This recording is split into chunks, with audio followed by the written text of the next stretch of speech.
are the beautiful one day.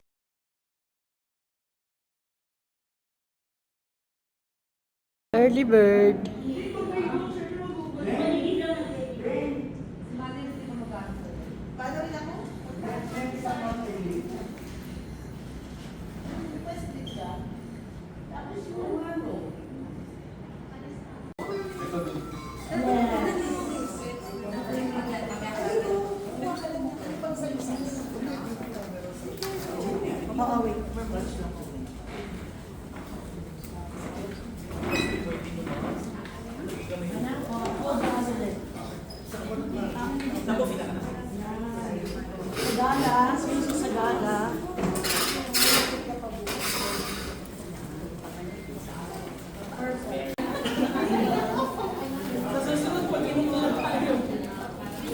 Talagang wala kang inisip kundi ang magaganda at magandang proyekto para sa kababaihan. Hindi lang sa nagkaisang ngayon, kundi sa buong District 5. Hayaan nyo rin na batiin ko ang mga barangay nagkaisang ngayon breast cancer screening team po na pinangungunahan po ng AIM Optical Access po, si Ma'am Luisa Rio. Palakpakan po natin.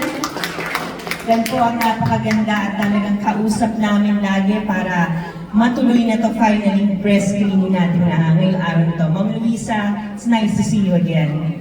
And of course, si Ma'am Rhea Espino, ito ate ko to. Ate Rhea, palakpakan din natin sila para ganahan naman ang ating team. Iparamdam natin sa team dito sa nagkaisang ngayon ay talagang warm ang mga taga-District 5, di ba? At syempre po, kay Dr. Leon Kukulitan, ang award-winning na doctor po. Doc, welcome to District 5 po. At syempre, thank you for your great service. Alam niyo, ang doctors talagang mga tunay na frontliners. Kaya maraming salamat po, Dr. Leon. And of course, Miss Shai Laurente, palakpakan po natin. Ayan, si Shai na talagang nag-try sa akin ng breast screening. Mamaya kukwentuhan ko kayo kung ano yung naging experience ko. Siyempre, bago ko ipatry sa mga kanayon ko ng mga kababaihan dito, kailangan kami muna ang mauna. Para naman na malaman nyo talagang dekalidad na serbisyo ang binababa. Hindi ko si Hala, Aiko Melendez, kasama si Kapitana Joyce de la Cruz. At syempre, mamaya huli ko na ang nag-iisa sa buhay ni Kapitana. Syempre, pang-ending yon. At syempre, si Lexden Narvaez, palakpakan natin. Si Grace Figuez, alam niyo kasama ko po siya sa industriya. Dati po magkasama kami sa soap opera. Siya po ang nag-play na kontrabida ko po dati. Kaya ngayon ay nagkaroon kami ng parang reunion. Ma'am Grace, huwag po tayo magsampalan today. Hindi po ako ready. Kasi breast screening po ito, ma'am. Welcome to District 5. And of course, Ichi Relova, palakpakan po natin. Hi, Ichi. And of course, si Garrett Abela. Ay, taas ng energy. Gusto ko yun. Yun. Of course, si Leonard Narvaez, palakpakan natin.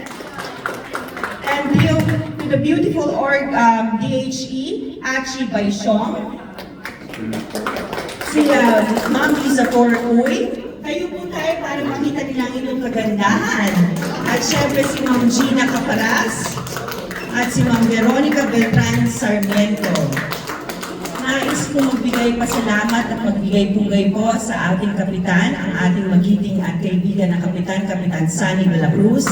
Talagang sa pagpayag na talagang maging isa katuparan itong magandang proyektong ito ngayong umaga. Palakpakan natin, Kapitan Sunny de la Cruz, ang nag-iisang nagpatibok sa puso ng ating napakagandang kapitanan, Joyce de la Cruz. Thank you, Grace, Miss Figuez, Grace Figuez. The beautiful Miss Grace Figuez. So, anyway, ang gagawin po natin, gusto ko pong explain sa inyo, maganda, kailangan kasi po we were born to go. Diba yung mga ancestors natin? Sila bang humahabol sa mga kakainin nila? Dati, they hunt for food. E ngayon, we hunt sa food natin sa tiangge, sa palengke, sa grocery. Hindi na tayo tumatakbo para kumuha ng sarili nating pagkain. Binibili na lang natin at nagpapa-deliver. So lalo pa ngayon, dati, Nasa bahay ka, lalakad ka, bibili ka ng pagkain, gumagalaw ka. Ngayon, ano po ang gumagalaw sa atin? Pera. No. At saka yung ating mga kamay. So, last na talaga ang movement natin kasi mas gusto natin, ay nako, nagugutom ako, mag-order ako ng fast food, sabi na nanood ako ng TV. Paalam sa mga kalalakihan dito sa atin, hindi lang po babae ang nagkaka-breast cancer. Yung po mga lalaki dito, pwede din po kayo magpa-screen today. Kasi, Breast cancer din. marami na rin po ang mga lalaking nakakasama namin na may breast cancer. Actually, di po ba ang pagka lalaki, ang binabantayan nila yung Prostate. Pero kailangan din po magpapacheck up din po yung mga lalaki. Kung meron naman pong libre, why not? Diba? Sir, pwede po kayo dyan magpa-screening today para po makaiwas tayo. Sir, pwede po kayo para po makaiwas tayo. And katulad nga po na sinasabi namin sa inyo, nakasuporta po kami sa inyong konsehala, sa IMOA, kasi kung ano po ang nangyayari dyan, nandito po kami para i-navigate kayo paano kayo lalaban, kasi hindi po kayo maiintindihan. Katulad na sinabi ni Ma'am Rhea. Rhea lang. Di madam? Rhea lang. Na hindi po kayo maiintindihan parati ng kapamilya. Pero once po, ako hindi niyo ako naiintindihan ngayon eh. Kasi wala kayo sa sitwasyon namin. Pero ayoko mapunta kayo sa sitwasyon namin. Pero po ang mga cancer patient, pag nagkita-kita po yan, Parang isang normal. salita lang nagkakaintindihan. Kasi pinagdadaanan po nila, yung pinagdadaanan namin, yung isa po ang pinagdadaanan namin. Sa family natin, akala nila, dumadating kasi yung time sa amin mismo, na mainit ang ulo namin. Konting, gusto namin pag nag-utos kami, right there and then. Hindi kami pwedeng parang hintay. Ganun kami, moody, nag-iiba ang moods. So, ang mga kapamilya natin, kahit kung gustong sumuporta, gusto tayong alagaan, hindi nila maiintindihan kasi akala lang nila nag-iinapit tayo, pero hindi po nila alam yung pinagdadaanan namin, anxiety, depression. Madami po yan. Kasi, to be honest with you, pag nagkaroon po kayo ng cancer, Parang kang paranoid lagi. Kasi kami po, lifetime po Lifetime ang na. aming monitoring. Yes. Ako po ay once every year na lang. But I have to go to my onco. Sabi ko sa kanya, ayoko ng once a year. Sa loob ng isang buwan, maraming nangyayari. Tama. Gusto ko, pinaka-list ko ay 3 months. Every 3 months pupunta po talaga ako sa kanya. Papa-check up ako, nagpapa-CBC ako, yung mga pinagagawa niya kahit wala siyang request. Smoky na ako ni high precision. Ako na gumagawa mismo. Monitoring lang ako. Tapos padadala doon sa onko ko. Tapos sasabihin ng onko ko, o halika na, nalis mo na ako. Doon lang. Ako naman po, sa tagal ko na rin, alam ko na rin magbasa ng laboratory. So nakikita ko, okay, thank you. Tapos isa pang last factor sa akin, yung onko ko ay hematology. So, wala siyang maraming scan on my part, pero may binabantayan siya sa dugo. Pag may nakita siya dun sa alkaline phosphate, doon siya nagpaparequest sa akin.